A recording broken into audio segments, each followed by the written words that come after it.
ये कहानी है एक ऐसी माँ की जो हर रोज अपनी बेटी को एक रहस्यमयी दवाई देती थी। आखिर क्या है इस गोली का राज?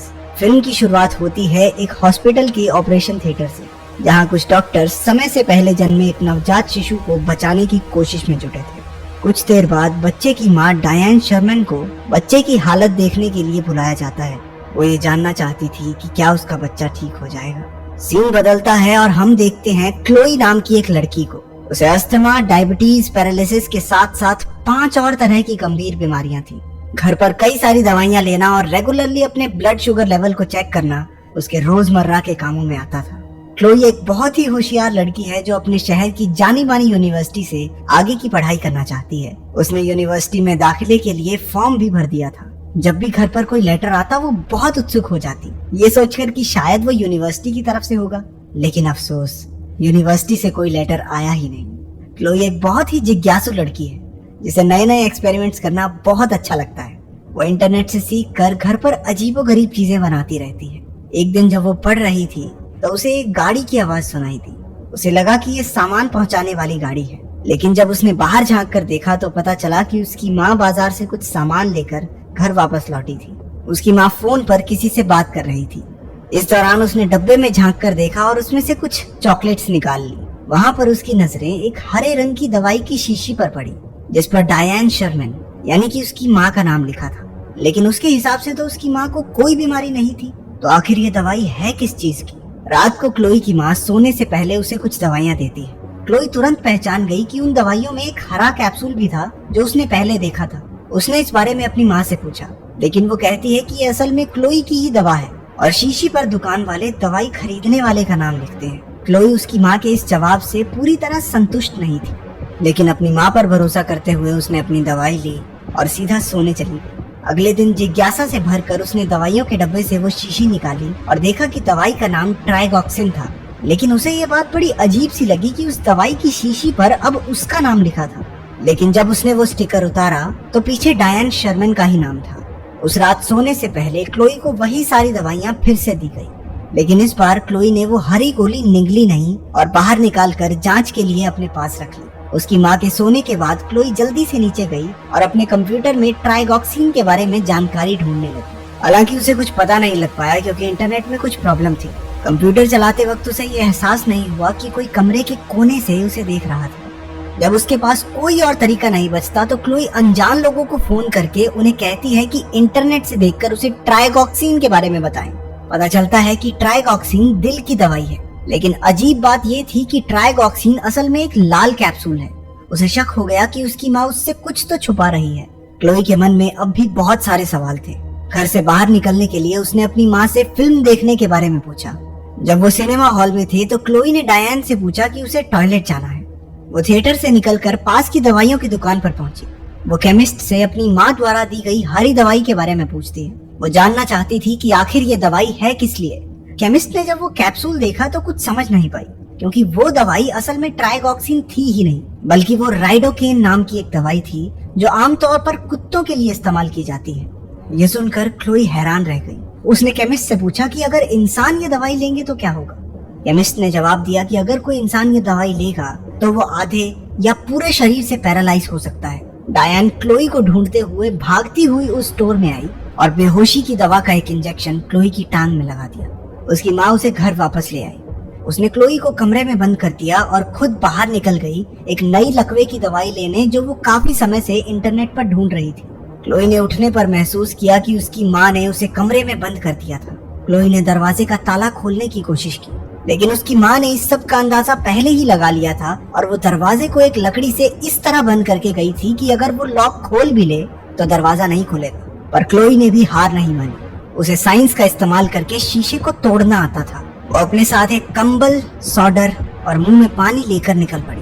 वो अपने कमरे की खिड़की से बाहर निकलकर जैसे तैसे रेंगती हुई दूसरे कमरे तक पहुंची। सोडर की गर्मी और पानी का इस्तेमाल करके उसने कांच को तोड़ दिया और कंबल को खिड़की पर डालकर आगे बढ़ी ताकि टूटे हुए कांच से अपने शरीर को बचा सके। खिड़की से अंदर आते ही उसकी सांस फूलना शुरू हो गई। वो अपना अस्थमा का पंप अपने साथ लाना भूल गई थी। क्लोई फिर भी जैसे तैसे रेंगते हुए अपने कमरे में पहुंची और अपना अस्थमा वाला पंप लिया। वो फौरन अपनी व्हील चेयर में बैठकर घर से बाहर निकलने के लिए चली।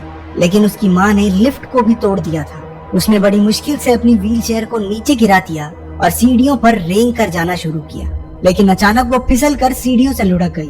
वो धम से जमीन पर गिरी। उसने महसूस किया कि वो अपने पैर का अंगूठा हिला पा रही थी, क्योंकि काफी समय से उसने अपनी माँ की दी हुई दवाई नहीं ली थी। उसे यकीन होने लगा था कि उसकी माँ ही उसकी इस हालत की जिम्मेदार है। क्लोई फौरन अपनी व्हीलचेयर में बैठकर घर से बाहर शहर की ओर जाने वाली सड़क पर चली।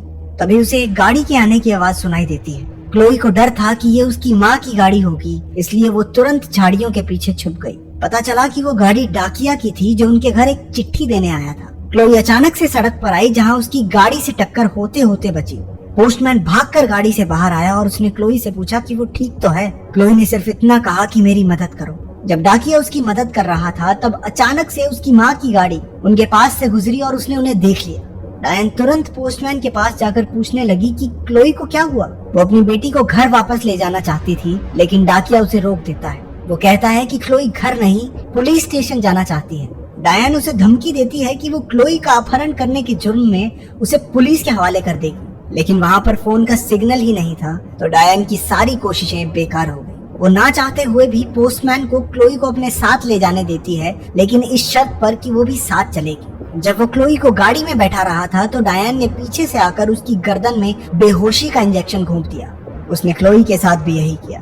जब वो जागी तो उसने अपने आप को घर के तहखाने में बंद पाया। उसे वहाँ एक काला पदार्थ दिखा, जो शायद उसकी माँ ने उसे पैरालाइज करने के लिए बनाया था। क्लोई वहाँ से बाहर नहीं निकल सकती थी, क्योंकि डायन ने उसकी व्हीलचेयर को जंजीर से बांध दिया था। क्लोई को वहाँ कुछ कागज दिखाई दिए। पता चलता है कि यूनिवर्सिटी से उसके एडमिशन के बारे में कई सारे खत आए थे, लेकिन उसकी माँ ने उन सबको उससे छिपाया। वो बहुत निराश हो गई। उसके सामने उसके बचपन की कई तस्वीरें आई, जिनमें वो बिल्कुल तंदुरुस्त थी। उसके पैर बिल्कुल ठीक थे, वो चल सकती थी।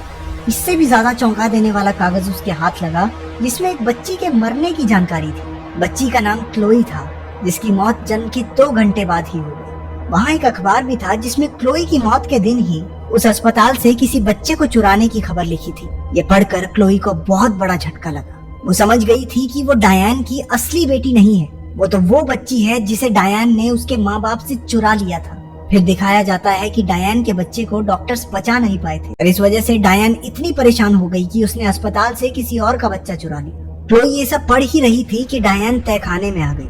क्लोई ने उससे कहा कि वो उसकी असलियत जान चुकी है। वो जानती है कि डायन उसकी माँ नहीं है, और उसी ने उसे दवाइयाँ खिला खिला कर बीमार और अपाहिज बना रखा है। डायन कहती है कि उसने ये सब इसलिए किया क्योंकि उसे क्लोई से प्यार है। वो क्लोई की दवाइयाँ फेंक कर उसे सब कुछ भूलकर पहले जैसा हो जाने को कहती है। क्लोई अब भी डरी हुई थी। उसे अपनी माँ की बातों पर विश्वास नहीं था, लेकिन अब डायन के धैर्य की सीमा पार हो गई। उसने एक इंजेक्शन में वो काला पदार्थ भर लिया। क्लोई बुरी तरह से डर गई और जल्दी से एक अलमारी के पीछे छिपकर उसने दरवाजा बंद कर दिया। उसे वहाँ एक जहर की शीशी मिली। जैसे ही उसकी माँ ने दरवाजा खोला, क्लोई ने पूरी जहर की शीशी पी ली।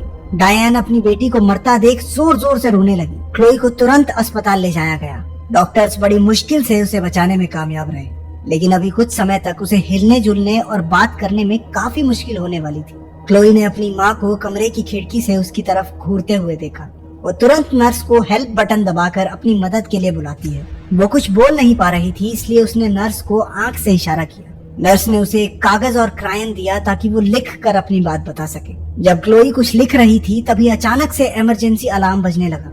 पता चलता है कि ये अलार्म असल में डायन ने नर्स का ध्यान भटकाने के लिए बजाया था। कुछ समय बाद डायन क्लोई के कमरे में दाखिल हुई और जल्दी से सभी उपकरणों को हटाकर उसे बाहर ले गई। जब नर्स क्लोई के कमरे में वापस आई तो उसने देखा कि वो वहाँ नहीं थी। नर्स ने क्लोई का लिखा हुआ कागज देखा, जिस पर उसने लिखा था मॉम। नर्स ने जल्दी से अस्पताल की सिक्योरिटी को सूचना देकर क्लोई को ढूंढने के लिए कहा। डायन क्लोई को जबरदस्ती वहाँ से ले जा रही थी। अस्पताल से बाहर निकलते वक्त एस्केलेटर पर क्लोई की माँ उसकी व्हीलचेयर को हिला नहीं पाती, क्योंकि असल में क्लोई ने अपनी टांगों को जकड़कर व्हीलचेयर को रोक दिया था। वो अपनी टांगों का इस्तेमाल कर पा रही थी। इतने में वहाँ अस्पताल के सिक्योरिटी गार्ड भी पहुंच गए। उन्होंने डायन को अपने हाथ ऊपर करने को कहा। उसने अपनी बंदूक उनकी तरफ तान कर कहा कि वो बस अपनी बेटी को घर वापस ले जाना चाहती है। उनमें से एक सुरक्षा कर्मी ने डायन पर गोली चला दी, जिसकी वजह से वो सीधी सीढ़ियों से नीचे गिर पड़ी। आखिरकार क्लोई को सही सलामत बचा लिया गया। इसके अगले सीन में 7 साल बाद पागलों के अस्पताल को दिखाया जाता है। क्लोई अब बड़ी हो चुकी थी। वो अपनी टांगे हिला पा रही थी, हालांकि अब भी ये उसके लिए एक संघर्ष था। वहाँ पर क्लोई डायन से मिलने आई थी। क्लोई उसे बताती है कि उसके असली परिवार के साथ उसकी जिंदगी बहुत अच्छी बीत रही है। उसके अब कई सारे दोस्त हैं और उसने अपनी पसंदीदा यूनिवर्सिटी से पढ़ाई भी पूरी कर ली। वो बताती है कि उसकी टांगे पहले से काफी बेहतर है, लेकिन ये इससे बेहतर हो पाएंगी या नहीं ये कहा नहीं जा सकता। जाने से पहले वो अपने मुंह से कुछ बाहर निकालती है। ये वही कुत्तों की दवाई थी जो डायन उसे दिया करती थी। क्लोई ने बड़े प्यार से उससे कहा, माँ मैं तुमसे बहुत प्यार करती हूँ, चलो अब मुंह खोलो।